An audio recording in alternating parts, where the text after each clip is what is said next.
Saudara-saudari terkasih, kisah Injil hari ini mengisahkan pribadi-pribadi yang melihat suatu fakta, suatu realitas, namun berbeda dalam menyikapinya.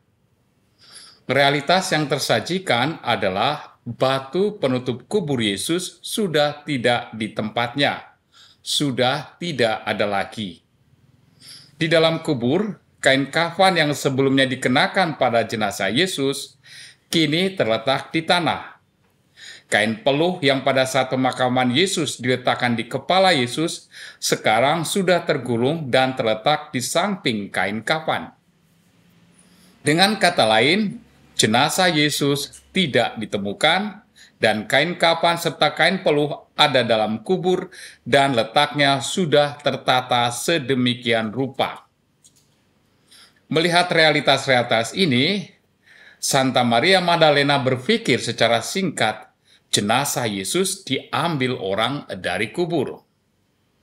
Maria Magdalena berkata, Tuhan telah diambil orang dari kuburnya, dan kami tidak tahu di mana ia diletakkan. Sementara bagaimana sikap Santo Petrus tidak ditampakkan secara langsung.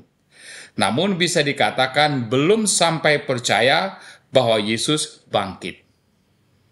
Penulis Injil menulis, sebab selama itu mereka belum mengerti kitab suci yang mengatakan bahwa ia atau Yesus bangkit dari antara orang mati. Sedangkan Santo Yohanes Pengarang Injil atau yang disebut sebagai murid yang dikasihi memiliki pemikiran yang berbeda dari Santa Maria Magdalena dan Santo Petrus. Bagi Santo Yohanes, letak kain kafan dan kain peluh yang diletakkan sedemikian rupa, tertata secara rapi, menunjukkan suatu yang tidak lazim. Fakta batu kubur yang besar yang sudah tidak ada lagi di tempatnya menambah keyakinannya bahwa telah terjadi sesuatu yang besar di dalam kubur Yesus, yang tidak bisa dilakukan oleh manusia saja, apalagi manusia yang akan mencuri jenazah Yesus. Murid yang dikasih Yesus menulis, ia melihatnya dan percaya. Meskipun tidak melihat secara langsung kebangkitan murid yang dikasihi, percaya dari realitas yang dilihatnya, Yesus telah bangkit.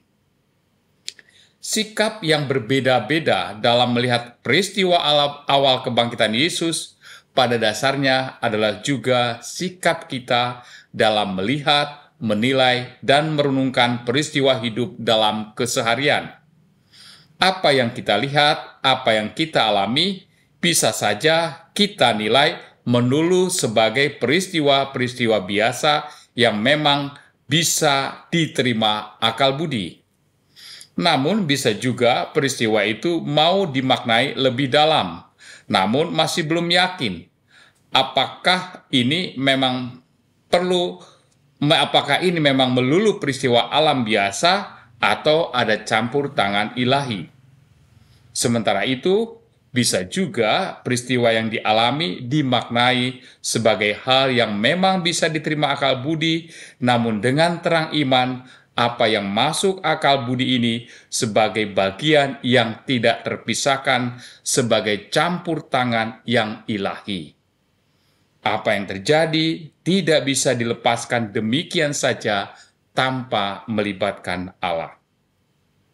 Peristiwa kebangkitan adalah peristiwa yang mengajak manusia melibatkan bukan hanya akal budi, namun juga iman yang mendalam dalam setiap peristiwa dalam kehidupan.